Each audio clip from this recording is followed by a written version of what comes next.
तपाईँहरू सम्पूर्णलाई चिनिसक्नुभएछ र तर म चिनिनँ। नमुना संसद कार्यक्रममा मेयर पदका लागि मैले पनि उम्मेदवारी दिएकी छु।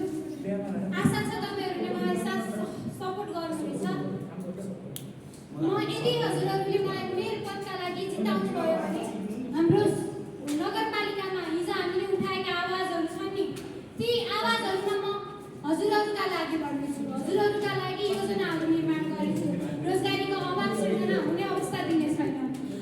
सबै युवाहरूलाई बेरोजगारीका कारण अथवा विदेश पलायन हुनुपर्ने अवस्था आउने छैन। भ्रष्टाचार जस्ता अपराधहरूलाई अन्त्य गर्नका लागि पहल गर्नेछु। त्यसका साथसाथै युवा सशक्तिकरणका लागि विभिन्न कार्यक्रमहरू गर्नेछु। गाउँ तथा नगरहरूमा भएका विकासका कार्यक्रमहरूलाई अलि राम्रोसँग गर्नका लागि जोड दिनेछु। दिगो विकासका कार्यक्रमहरूलाई पहल गर्नेछु।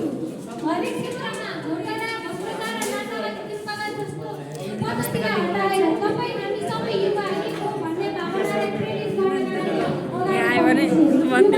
प्राविधिक व्यावसायिक क्षेत्रमा अगाडि बढाउनेछु। औद्योगिकीकरण जो हाम्रो क्षेत्रमा अलिक कमजोरी छ, औद्योगिकीकरणका लागि तपाईँ सम्पूर्ण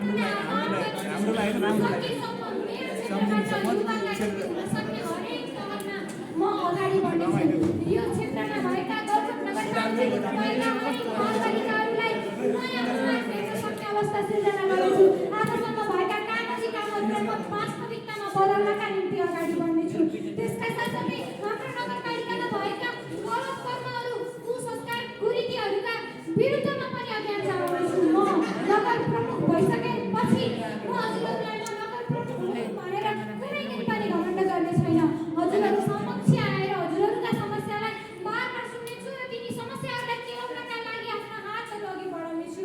त्यसैले अहिलेको समयमा युवामा भएका समस्याहरू समाधान गर्नका लागि तपाईँ सम्पूर्णले मेरो विश्वास गर्नुहुनेछ र मलाई विश्वास गरेर जिताउनुहुनेछ।